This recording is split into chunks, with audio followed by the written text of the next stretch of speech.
Hey everyone. So earlier today, I finished reading and responding to the initial drafts that you submitted for the second major writing assignment, the digital inventory and analysis. Thank you to those of you who submitted on time to get feedback. I wanted to make a really quick video to discuss some of the major trends that I saw across many or multiple or the majority of the submissions for this project. These are not specific to any one individual submission. These are kind of trends that I saw happening across a variety of submissions, or a multiplicity rather of submissions.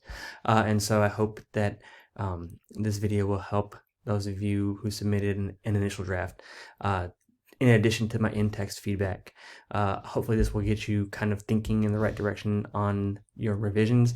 And if you've yet to submit an initial draft, hopefully this video gets you thinking in the right and productive way as you start to write this assignment. So the first thing that I noticed, or that I want to remind folks, is that you need to be discussing concrete pieces of digital technology and specific pieces of digital technology as they relate to writing instruction. Again, the assignment sheet says that you can't say, I'm going to use email as a way to communicate with students or parents. That's too broad, and that happens anyways. That's not really related to writing pedagogy, writing instruction.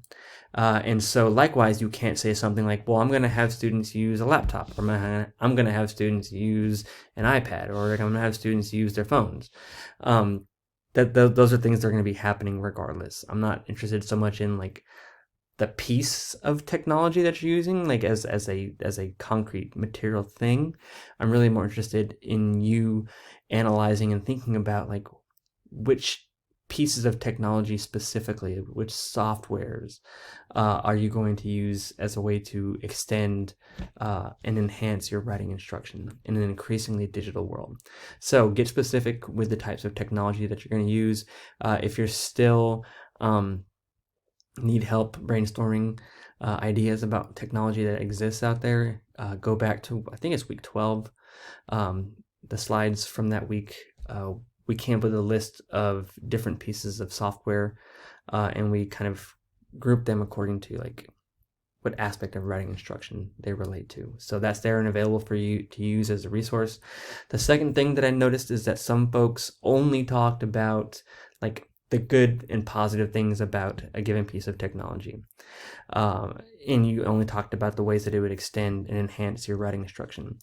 Remember, the assignment sheet asks you to look at really 4 things for each piece of technology. They're bulleted there in the assignment sheet. But really what I'm asking you to do is unpack and think around the way both the affordances and the limitations or the problems that a given piece of technology presents you, the teacher, and your students with. So don't just talk about the great things about it. Really explore and think around and critically examine that piece of technology or that software from a variety of angles, not just positive. And that kind of leads me into the next thing, is make sure that you are conducting ethically defensible research. There were some folks who cited like the website, like one of the external sources that you included, or that some folks included, were things like testimonials or like integrated like text from the software's website, right? Like from Flipgrid or from like Storytime or whatever the software that you were talking about was. Like, that's not really like research, right? Of course, the manufacturer of software like Kahoot is going to say, yeah, look at all the great things you can do with it. They're not going to really critically examine that. So that's not really a great piece of like researched source material for you to use for this assignment sheet. And so there are lots of resources out there that talk about writing pedagogy and technology, and I want you to go and find those and like look for those and like incorporate those, right? I think a great place to start is the university library page.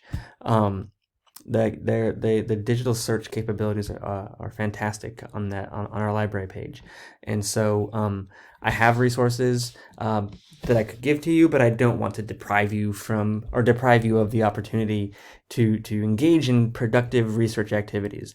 So just make sure that you are incorporating, yes, the correct number of sources, but more importantly, make sure that you are incorporating sources that are academically sound and ethically defensible. And tangential to, or following that, not tangential, is actually pretty relevant. Only one person cited Catherine Bromer's Hidden Gems. Why are we not citing Catherine Bromer's Hidden Gems? This is the foundational text for the class. I think that she has a lot of important things to say about technology, even if she doesn't talk about technology per se. I think that we can use her to examine technology, right? So many folks had mentioned using Grammarly as a piece of technology to teach writing. So on that point, let's not conflate grammar and mechanics with writing. These are two separate things. Grammar mechanics are not writing writ large, and I want you to think about writing writ large. And subsequent to that, Catherine Bromer is we've talked about it all semester about how we're trying to find the good in students' writing, and that we are responding to writers. If you go back to week 1, like I teach people, I don't teach writing decontextualized from people. A software like Grammarly looks at just the writing itself as a textual product apart from the person who wrote it. It doesn't understand who they are, the things that they need, and it's adhering to a kind of this occult and hidden like standard of like what makes writing good. And so I think the question that I would ask, and I did ask many of you, if you included Grammarly as one of those pieces of technology, is what would Catherine Bromer say to this about the use of this technology? And I would ask you to think really carefully and critically about not conflating grammar with writing, and really think about responding to and working with writers, and how does Grammarly subvert that aspect of pedagogy as it relates to writing. And then lastly, I just want to say, as you're thinking about like self-assessing your writing, I would ask you, like, let's bring everything full circle, right? In the beginning of the semester, we started off by articulating the values that we have or that we want to have as writing instructors. Where are those values at play in the types of technology that you're going to include? And I remember reading one submission where they talked about including a specific piece of technology, like I think it was Google Docs, as a way to like build community in the classroom. That's fantastic, because I know a lot of you in your teaching philosophy statements talked about how you wanted to like engage all learners and build a safe community of learners.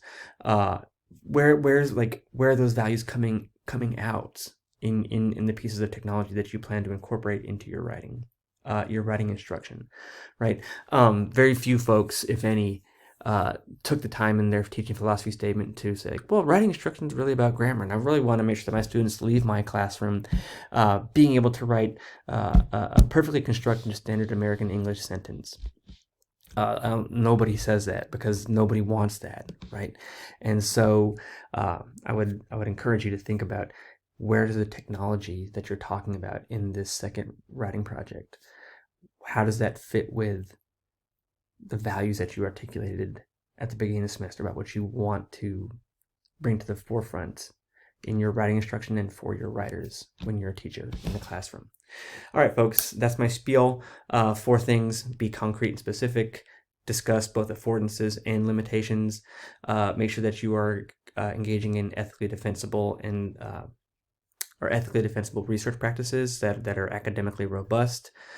Use Catherine Bromer. We should all be using her in this second writing project. And then again, bring it full circle.